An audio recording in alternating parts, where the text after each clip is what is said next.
Sarigam જીઆઈડીસીમાં gas લીકેજની ઘટનાના આક્ષેપો સાથે સરીગામના તાલુકા પંચાયતના સભ્ય રાકેશભાઈ રાયે ફરિયાદ કરી છે. વિસ્તારમાંથી લોકોના મારા મોબાઈલ પર ફોન આવ્યા કે રાકેશભાઈ એકદમ ધુમાડાવાળું વાતાવરણ છે, ગેસ લીકેજ થઈ ગયો એવી ઘટના અમને જણાઈ રહી છે. રાકેશભાઈ, કઈ કંપનીનો ગેસ હતો અને એ બાબતે કઈ આપ સાહેબ શ્રી દ્વારા જીપીસીબીને જાણ કરવામાં આવી છે કે શું છે? એટલે જીપીસીબીએ પોતે પણ દરેક ઇન્ડસ્ટ્રીઝની મુલાકાત લીધી હતી અને તપાસ કરી જ છે. જીપીસીબી આ ગેસ પરથી પોતે તારણ કાઢી શકે છે કઈ કંપનીનો હોય છે? ઓબ્વિયસલી એમની પ્રોડક્ટ અને જે સ્મેલ આવે છે, જે દુર્ગંધ આવે છે ને, એના પરથી ખબર જ પડી જાય કે આ પ્રોડક્ટ કોની છે અને કઈ ઇન્ડસ્ટ્રીઝ દ્વારા આ ગેસ છોડવામાં આવ્યો છે. જેના લીધે શું આ ઘટનાઓ બીજેપીના કાર્યકર્તાઓ સરીગામમાં પણ છે, એ લોકોને નહીં દેખાતું કે એ લોકો ફરિયાદ નથી કરતા? અને એવું બી કહેવામાં આવે છે રાકેશભાઈ જાડેજાને ફરિયાદો કરે છે, શું કરશે? ભારતીય જનતા પાર્ટીની અંદર તો એકમાત્ર રમણભાઈ છે, એમના ધારાસભ્ય શ્રી, એમને જ બોલવાનો અધિકાર છે. બાકી તો બધાએ ચૂપ જ રહેવાનું છે. એટલે રમણભાઈ તો વારાફરતી આખા વર્ષની અંદર આપ જુઓ છો તો કથાના નામે, સમૂહ લગ્નના નામે, પાર્ટીના ઇલેક્શનના નામે, પાર્ટીના કાર્યક્રમોના નામે, કોઈ વખત નર્સિંગ કોલેજના નામે, હવે એન્જિનિયરિંગ કે સાયન્સ કોલેજ એમના નામે વારંવાર એ તો ઉઘરાણા એમના ચાલતા જ હોય છે. આપણે બધા વાત છે સરીગામની. ગઈકાલે રાત્રે જે પ્રમાણે સરીગામમાં ગેસ લીકેજની એવી ઘટના બની હતી ને, જે સમયે સરીગામના તાલુકા પંચાયતની સીટ જીતેલા રાકેશભાઈ રાયે આ બાબતે જીપીસીબીને જાણ કરી હતી. શું હતી ઘટના, વિગતવાર આપણે આ એપિસોડમાં જોઈશું અને રાકેશભાઈ સાથે વાત કરીશું કે કઈ રીતે ઘટના બની હતી અને આગળ શું કાર્યવાહી થઈ.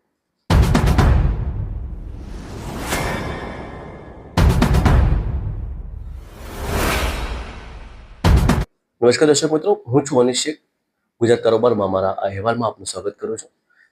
આજે આપણે આવ્યા છીએ ઉમરગામ તાલુકાના સરીગામ વિસ્તારની અંદર, જ્યાં ગઈકાલે બહુ ભયાનક ઘટના કહી શકાય કે ગેસ લીકેજની ઘટના બની હતી અને આજુબાજુનું વાતાવરણ એકદમ ધૂંધળું થઈ ગયું હતું. આ ઘટના બાદ સરીગામના જ રાકેશભાઈ રાયે આ બાબતે ફરિયાદોનો દોર ચલાવ્યો હતો અને તાત્કાલિક જીપીસીબીને જાણ કરી અને આ બાબતે કંટ્રોલેશનના પ્રયત્નો કર્યા હતા. આપણે આજે આવેલા છે રાકેશભાઈ સાથે વાત કરવા માટે. રાકેશભાઈ, જે પ્રમાણે કાલે ઘટના બની હતી, શું હતી ઘટના અને એ બાબતે તમે શું કાર્યવાહી માટે આગળ જાણ કરી છે?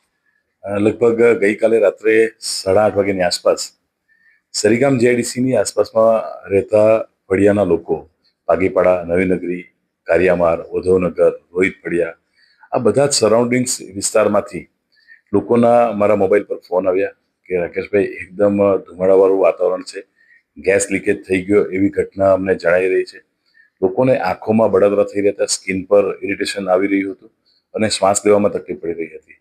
એમની ટેલિફોનિક જાણ થઈ એટલે હું તાત્કાલિક નીકળ્યો અને સરીગામ જીઆઈડીસી તરફ જવા મારી કારમાં નીકળ્યો. ત્યારે જ 10 મીટરની પણ વિઝિબિલિટી નથી. આખું જ વાતાવરણ સ્મોકી હતું, ગેસવાળું વાતાવરણ હતું અને 10 મીટરની પણ વિઝિબિલિટી નહીં દેખાતા લોકો પણ પાર્કિંગ લાઇટ ચાલુ કરીને જવા માટે મજબૂર થઈ રહ્યા હતા.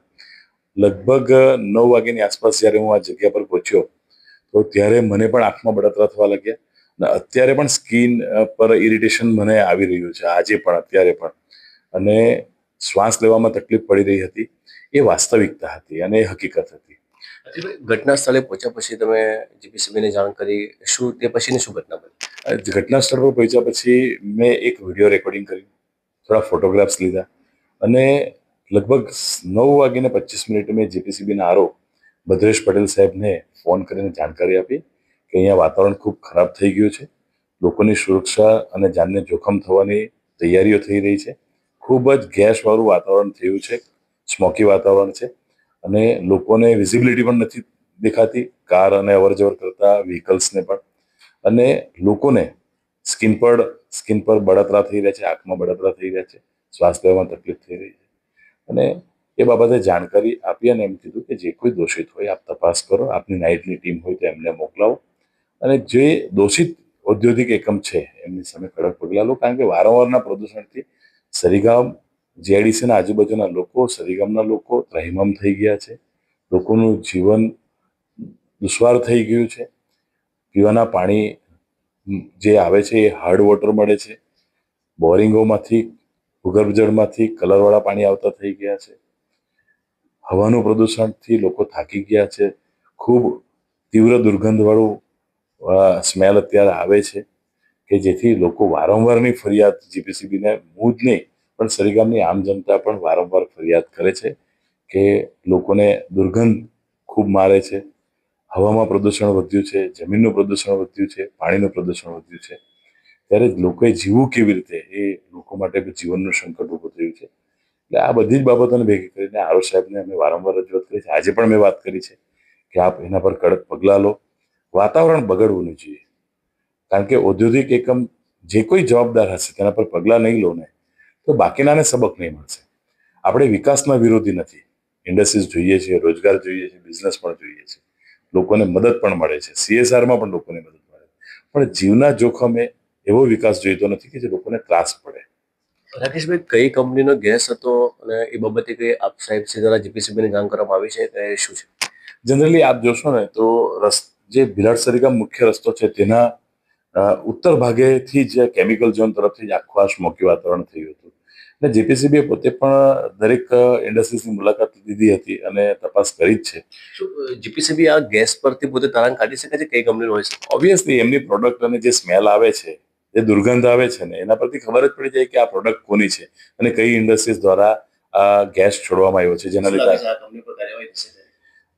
જનરલી એમ જોવાય જાય કે ઘીના ઠામમાં ઘી પડી જશે અને અત્યારે લોકો પણ ફરિયાદ કરતા અચકાય છે, કારણ કે એમ જાણે છે કે ભાઈ અમે ફરિયાદ કર્યા પછી પણ રિઝલ્ટ 0 આવવાનું છે.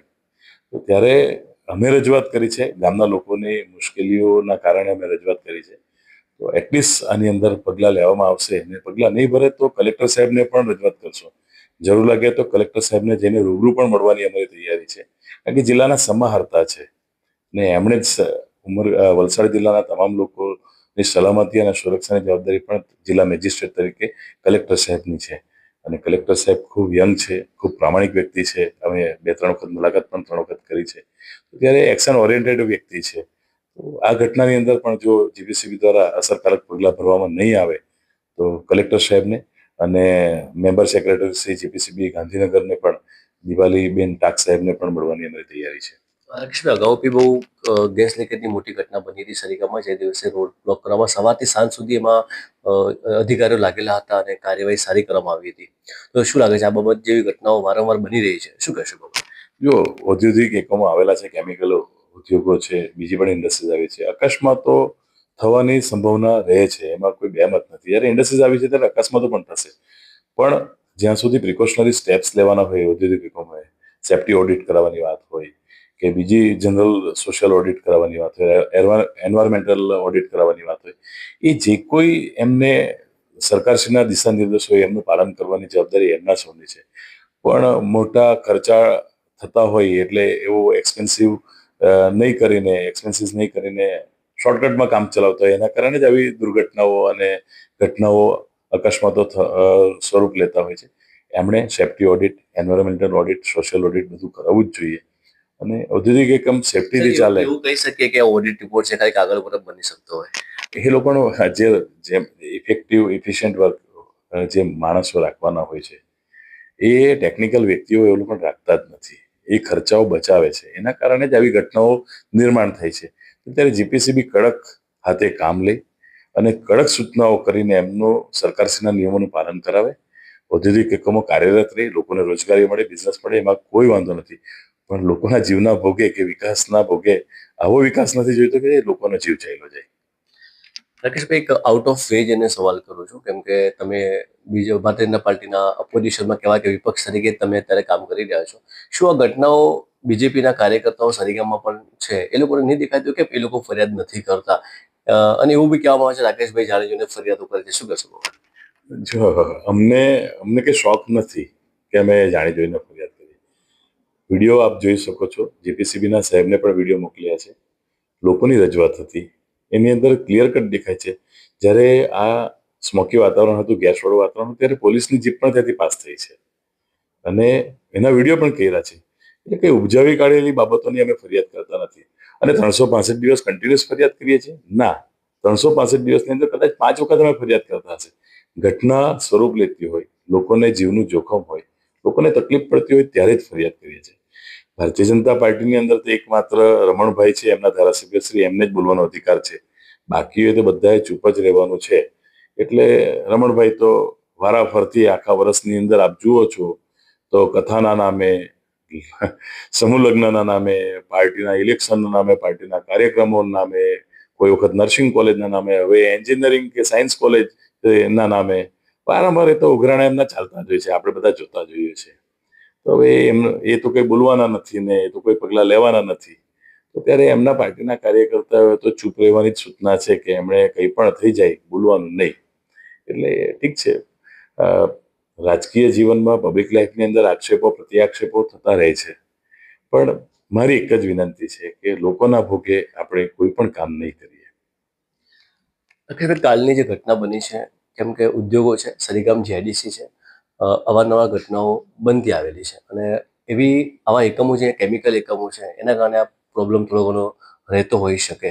તો જીપીસીબી પાસેથી કેવી અપેક્ષા રાખો છો? મેં આપને કહ્યું ને કે કોઈ પણ કેમિકલ ઉદ્યોગ હોય કે અન્ય ઉદ્યોગ હોય, કોઈ પણ ઉદ્યોગો સામે કોઈ પણ વાંધો નથી, પણ એમણે જે પ્રિકોશનરી સ્ટેપ્સ લેવાના હોય છે, અગમચેતીના પગલાંના ભાગરૂપે જે કરવાનું હોય છે એ નથી કરતા ને એના કારણે દુર્ઘટનાઓ સાકાર થતી હોય છે અને લોકોને તકલીફ પડતી હોય છે. બાકી ઉદ્યોગો રહેશે, થોડા ઘણા એક્સિડન્ટ થશે, પોલ્યુશન પણ થશે, એની ના નથી. પણ કોઈ પણ વસ્તુની અંદર આપણે દૂધની અંદર સાકર હોય ને તે રીતની વાત હોય તો ચલાવી લેવાય, પણ આખી સાકર જ હોય અને દૂધ થોડું હોય તો નહીં ચાલે. જેમ આપણે કહીએ છીએ કે લોટમાં મીઠું ચાલે પણ મીઠામાં લોટ નહીં ચાલે, તેમ મીઠામાં લોટ નહીં ચાલે. થોડું ઘણું એ તો લોકો પણ સહકાર આપવા તૈયાર છે, સહન કરવા તૈયાર છે, પણ આખું જ ખરાબ થશે ને અને માનવ જીવન જોખમાશે ને તો ત્યારે આ વસ્તુ ચલાવી નહીં લેવાય.